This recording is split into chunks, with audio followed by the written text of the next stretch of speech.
Hello and welcome. My name is Michelle Wolfe, and you are listening to the Move Forward podcast. Each week, we will be talking about living life to the fullest and making the intentional choice to move past trauma. I'm a registered massage therapist, a whole food lover with farm roots. It's important to slow down, take time for healing, and to incorporate proper nourishment through fitness, nutrition, lifestyle, and mindset. During this journey, I'll be speaking openly about my personal experiences with cancer, loss of a loved one, wellness, and infectious optimism. Plus, you'll get to hear interviews with many truly inspirational and informative guests. We'll tackle each challenge with courage and care. Thank you for joining us on a mission to move forward in body, mind, and soul. Now let's begin.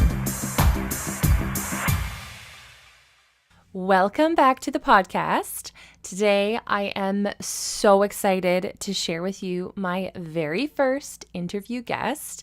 And this guest is especially special to my heart because she's not only a client of mine, but she has become one of my very best friends. Taylor Lindsay-Noel is a girl boss who has just launched her very own tea company called Cup of Tea.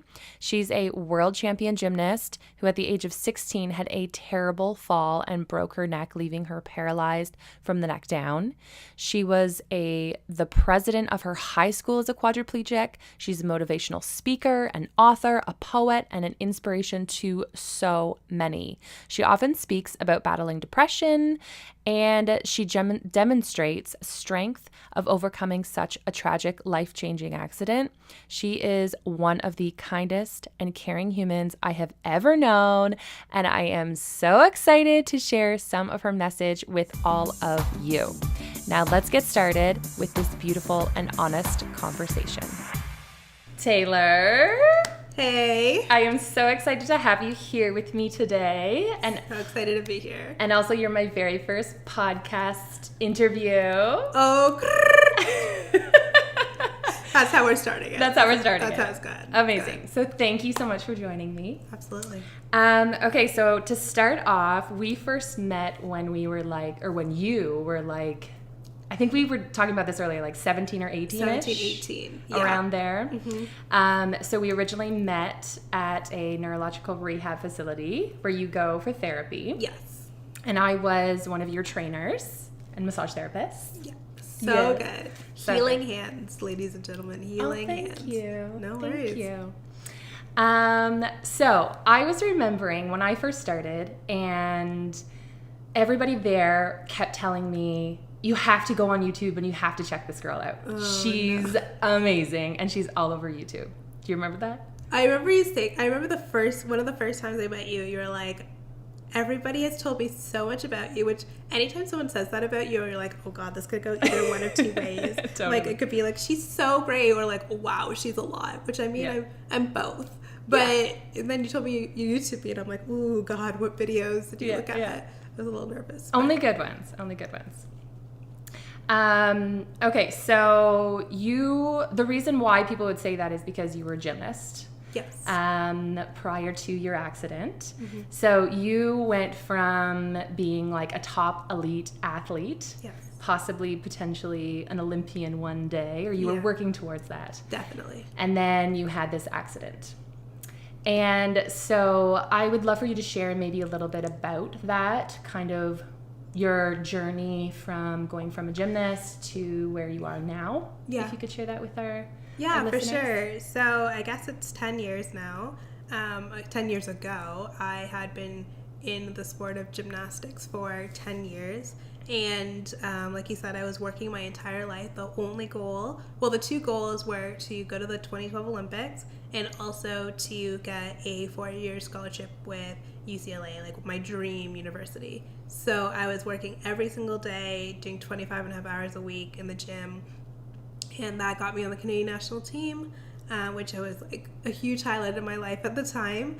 But unfortunately in 2008, when I was training, my coach decided he wanted to try something new, something that's never been done before, which he knew, but I didn't know at the time. Because if I knew then what I know now, I definitely would have made different decisions. And because I trusted him more than my own gut intuition telling me not to do it. And so, unfortunately, in trusting him, the second time I tried it, I landed head first and broke my neck, cut my spinal cord, and from that day, instantly became paralyzed from the neck down. So it's been a little bit of a crazy journey, to say the least. So now, I met you then when you were in your rehab sessions, kind of maybe like a year or two after everything had happened.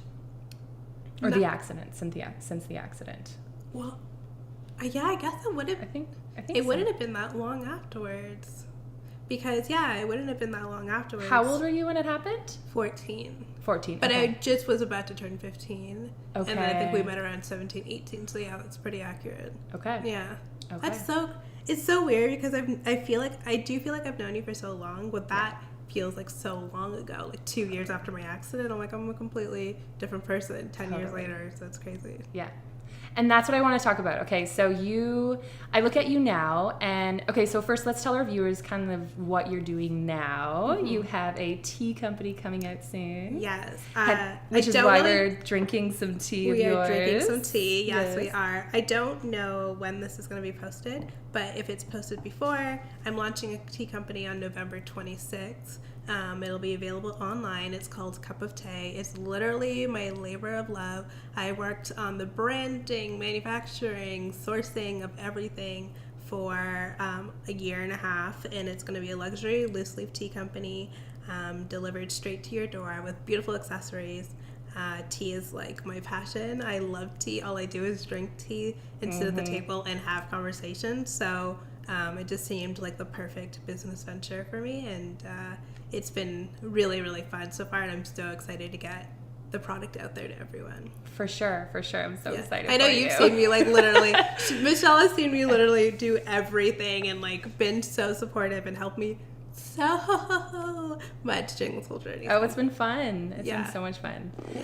Okay, so you went from being this young teenage girl to now you are about to own your own business. And to me and to the majority of the world, you look so confident and positive and upbeat.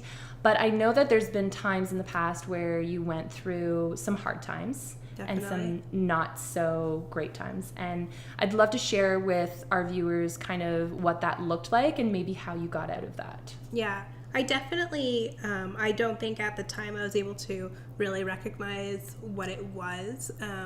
I think in the last, especially 5 years, there's just been a lot more awareness about mental health and mental health issues. But I definitely now, looking back, know I went through a bout of depression. It was shortly after I came home from rehab. I kind of wasn't really sure what to do with my life. I had for so long been working towards one thing and one goal, and when I didn't have the gymnast title attached to me, I'm like, who is Taylor Lindsay-Noel if I'm not an Olympian, if I'm not a pianist, if I'm not an athlete? I didn't know who I was, and so that just kind of spiraled into me really well. I think I did it really well, but it's not a good thing to do. I hid my depression really well, so everyone around me thought I was doing fine. And so nobody knew that you were dealing with this inside, right? No one knew. No one knew I was dealing with the depression because, I would never cry in front of people. I would literally, if I needed to cry, I'd go in my elevator in my house. I would go down to the basement. You've never told me that. Yeah. And I would sit in the basement in my elevator and I'd cry. Yeah. And I'd cry and I'd cry and I'd cry. I'd wipe my tears and then go back upstairs and smile. I felt crazy because I felt like I was living two different lives. And I began to realize within myself, something needs to change because I'm going crazy. And so I started journaling my thoughts, and that kind of led to poetry. And in high school, I took a creative writing class, and that kind of sparked my interest in I can write out my thoughts, but in a poetic way, so people think it's art, not just a really sad person. And that led to my love of poetry. So in writing out my thoughts and slowly opening up to people about that period of time has been really beneficial. But it it was very hard to take myself out of there. Right. And would you say it was the writing, or do you think it was the people around you, or what do you think was really the major thing that kind of got you out of that? I think the writing, but I've always been a person, I need to like attach myself to something or focus on something. Okay. And so when I was in high school, I started to focus on like, okay, what do I want to do with my life that's going to make me happy? Because I don't think I lived for myself a lot of the time. When I was a gymnast and I was on the Canadian national team, you're working with people to not disappoint a team. I didn't feel like I was working to like not disappoint myself. So I didn't really know what I wanted to do. And so when I started realizing I like media and I like writing and all these things, those things kind of helped me to work on a goal. And in working on something positive, it helped to bring me into a more positive space. That's amazing. Yeah. I would say the most important day besides the day you're born is the day you discover your passion. And my passion has always been like writing and being creative in that sense. So that was a huge turning point for me. Which is pretty incredible because you've actually been asked to write a book by a publishing company, which is very unusual these days, I must say. Yeah. That's not normal that they come after you. Mm-hmm. Usually you would go looking for it first. Exactly. And that's why I literally was I swear it just happened like this. I was sitting in my room, drinking tea, probably like on YouTube, just completely minding my own business. Doing your thing. And doing my thing. And then this email flies into my email and I'm like, this has to be a joke. And it literally was a publisher saying, we have found your work. We love your work. We want to make you the next like Ruby Carr. And first off, Ruby Carr is like one of my writing idols. So to even see that in the same sentence, I was like, that's so bizarre. Oh, crazy. It's like you manifested. Yeah. And on, I can't really speak much about it, but on my dream board, I had a symbol of the publishing house on my dream board for like years now. And it was just something I just put because I'm like, oh, I don't really know any other publishing houses. So let me just put the one I know on here. And that symbolized to me getting a book deal. And yeah, I Googled the crap out of the person who messaged me to see if it was legit, and I had several calls, conferences, and yeah, it's pretty legit. And it's something I'm working on right now. Like I said, I can't really talk too much about it, but it's literally a dream come true, and with a pretty powerful publishing house, so pretty excited about that. And I think the interesting thing is that they didn't even know your story, so it wasn't because it was about you being a gymnast. Nope. It wasn't about you because of you being a quadriplegic. It was basically because of your work. Just because of my work. And that's something I know in my life. I've gotten a lot of things because of my injury, and I mean, you flaunt what you got, use what you got. Sure. But it was so validating to me to hop on that first call with them, and for that to not even come up once, and then I actually brought it up to them, and I was like, like I just, with timelines, I might need a little bit more time for things because of like the injury. And the woman on the phone's like, what injury? And I was like, my accident, like I'm in a wheelchair. And she's like, what? Really? What are you talking about? And I'm like, that's why you got, because I'm in my head, I'm like, oh, they picked me because like, I can get a book, and also kind of not in an abused way, but like she has a really great story to go with it. And she's like, I literally found your quote on a poetry site I love on Twitter, and that's how I found you. Wow. And she's like, nothing else, no idea what your story was, this is insane. Wow. And so it was very validating because I've always kind of second guessed my work. And do you think that you would have been a poet or gotten into this if it wasn't for your accident? Like, were you into writing like that prior to?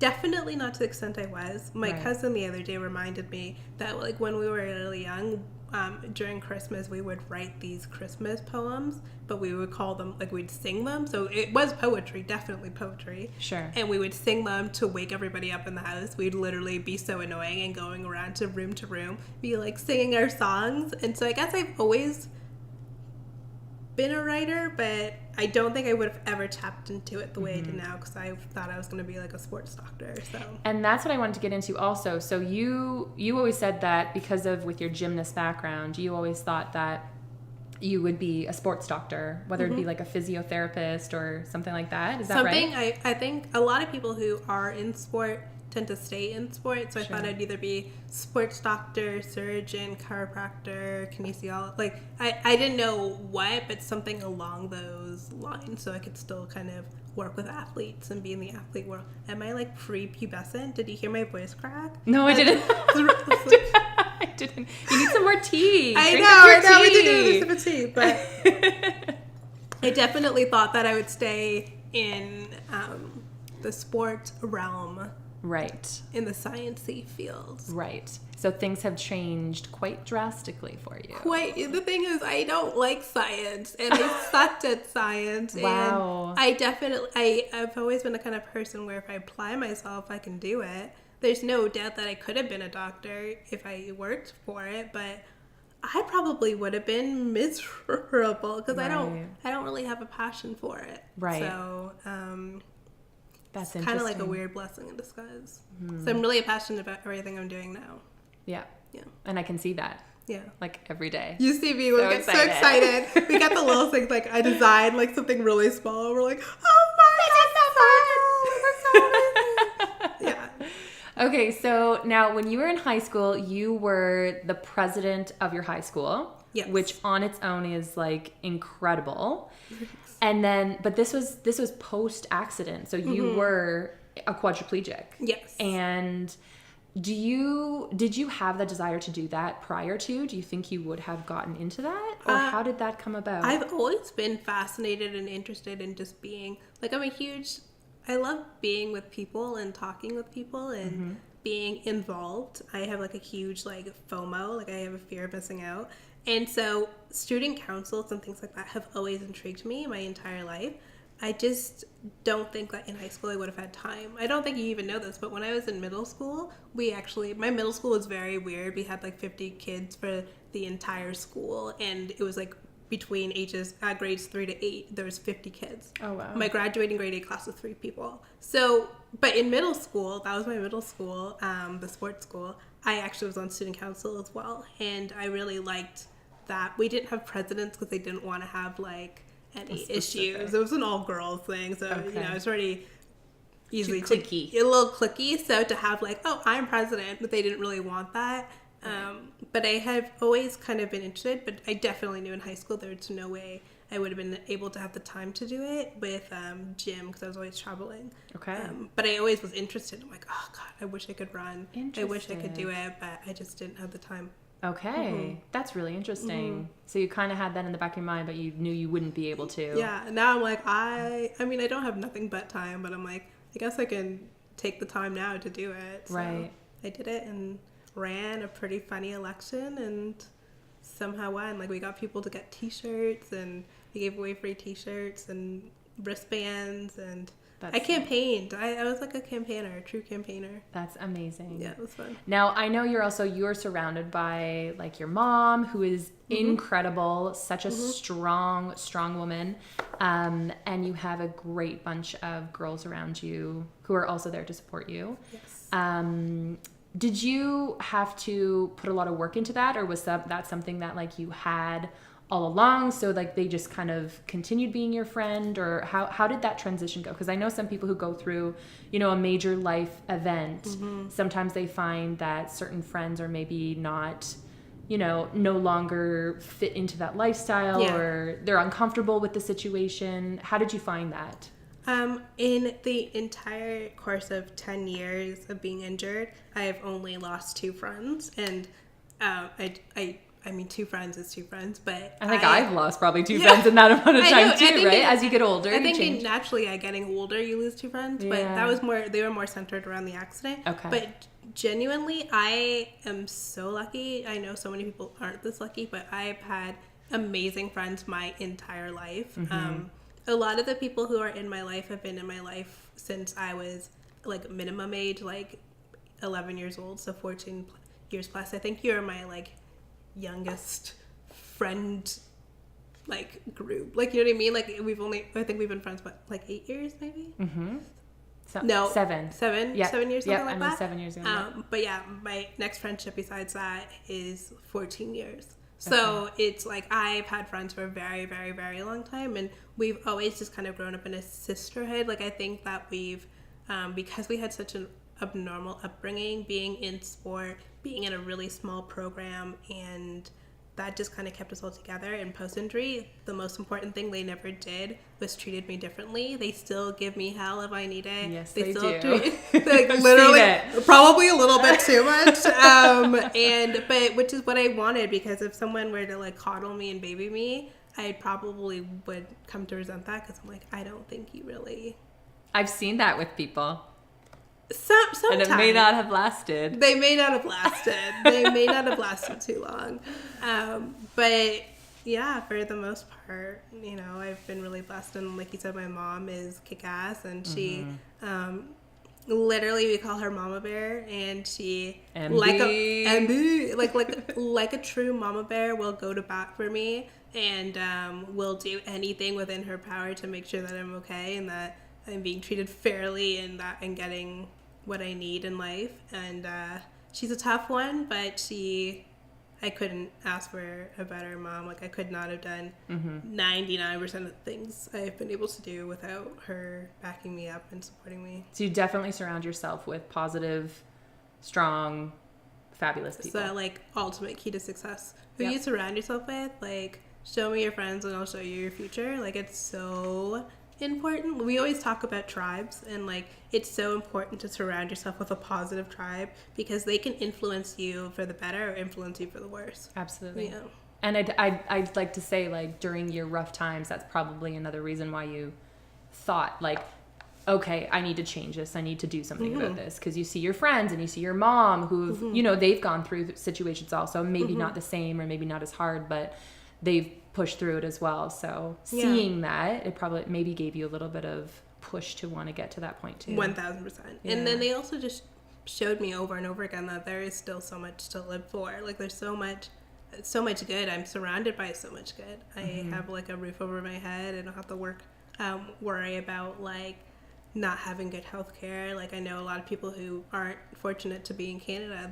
Even people who are in Canada still struggle with the healthcare needs, and I've never really had that issue, and I know that's a huge barrier, and I'm really, really blessed for the most part. So I'm like, am I gonna sit here and sulk every day, or am I gonna like pick up my lady pants and keep moving?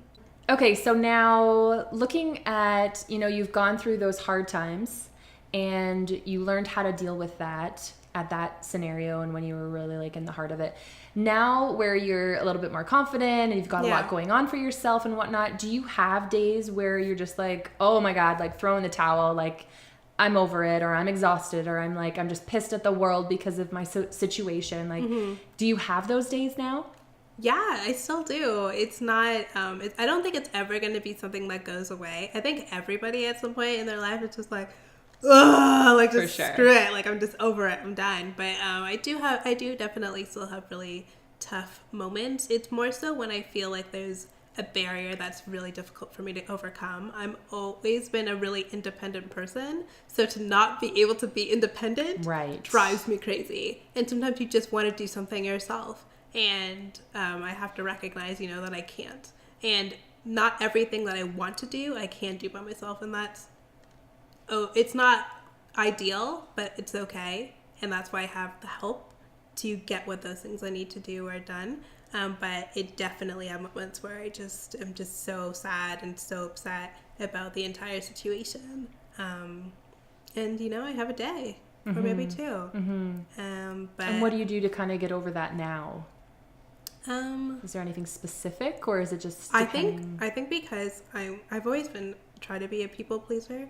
And sometimes what I've noticed recently when I go through those times, I tell people, I'm like, don't worry, just give me a day. Let me just be with myself for a day. Like, I don't want to respond to messages. I don't want to post. I don't want to do anything social media. Like, let me be alone with myself and just like in my house.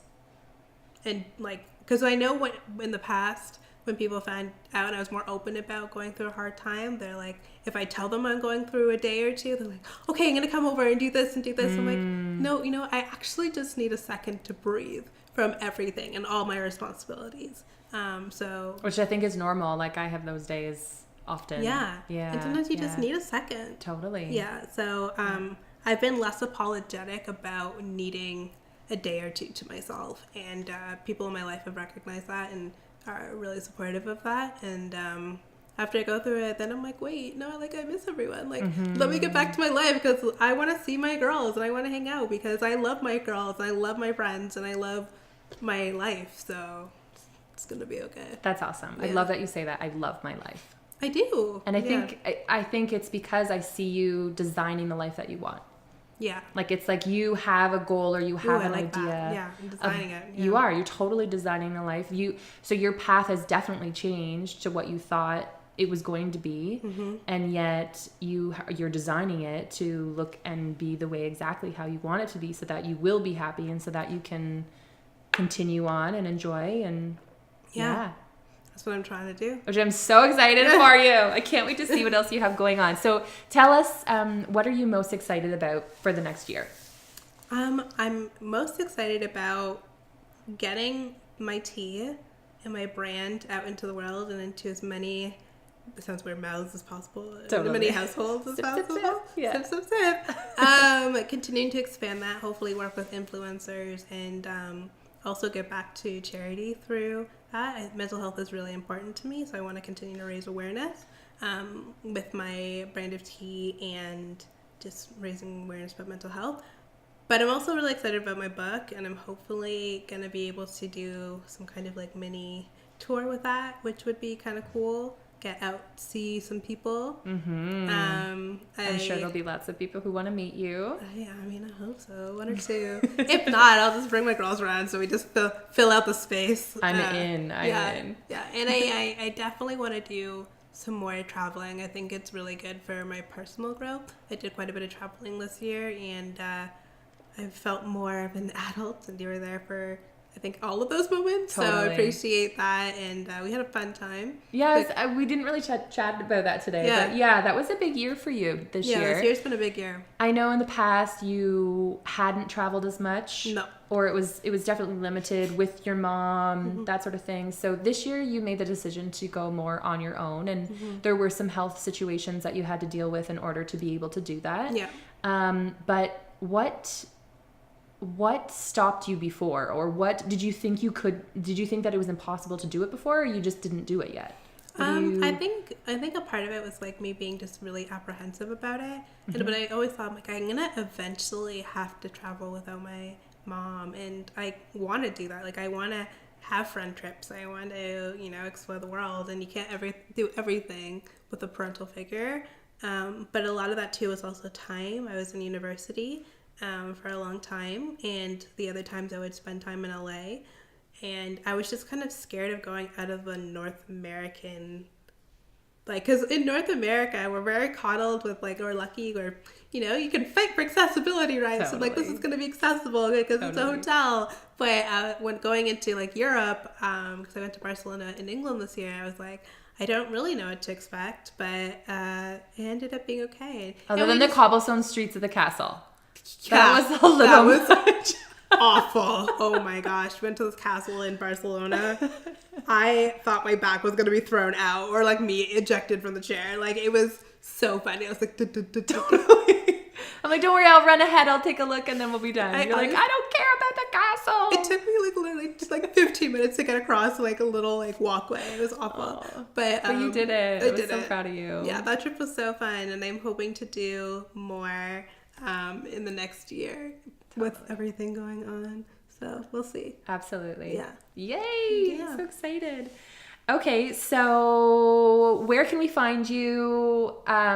Share with everybody, like, your website, your Instagram, all that stuff. Yeah, okay. So first and most important, you can go over to cupofte.com, and that is spelled CUPOFTE,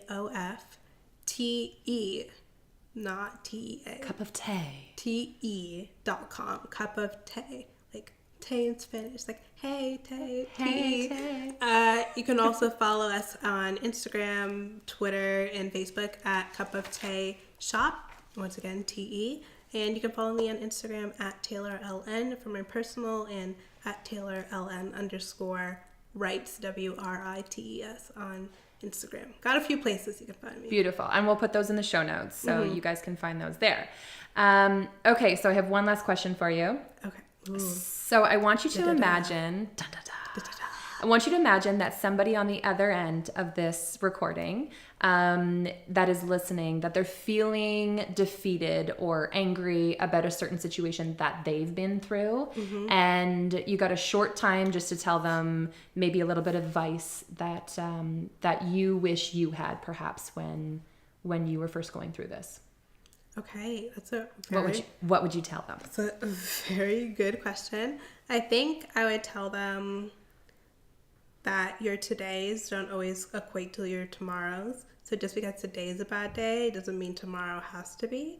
And just, I mean, it's so cliche, but I think it does get better. It really does get better. I would have never thought I would be in such a happy place now than I was then. And I think life is all about timing. I think you can't really rush things. I think a lot of the reason why people get frustrated and defeated is because they want things right now and right the second. And they might not realize till later on in life that you would not have been ready for those challenges. And it's actually a blessing that they didn't happen before. So many of the things I wanted to write a book like 5 years ago. But I didn't feel like now looking back, I wouldn't have been as developed as a writer as I would want to be. I almost released a book of my own because I'm just like, I'm going to throw it out there. And I was like, you know what?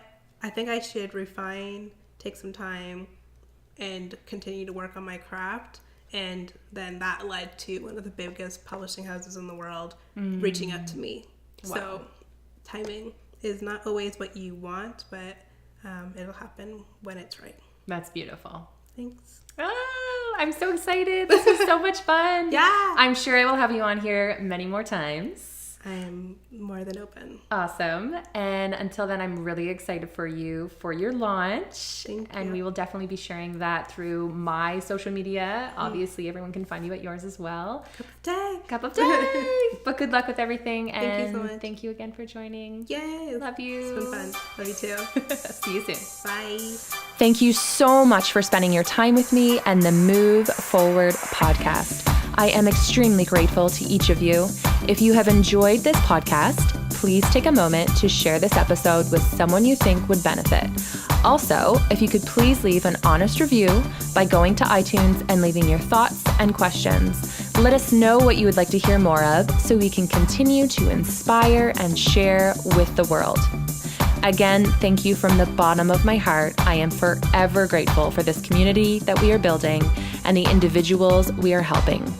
Until next time, we hope you continue to move forward by choosing to move your body, your mind, and your soul. Thanks, guys. Yay! It looks like a plastic. That's what I thought when I bought it, too.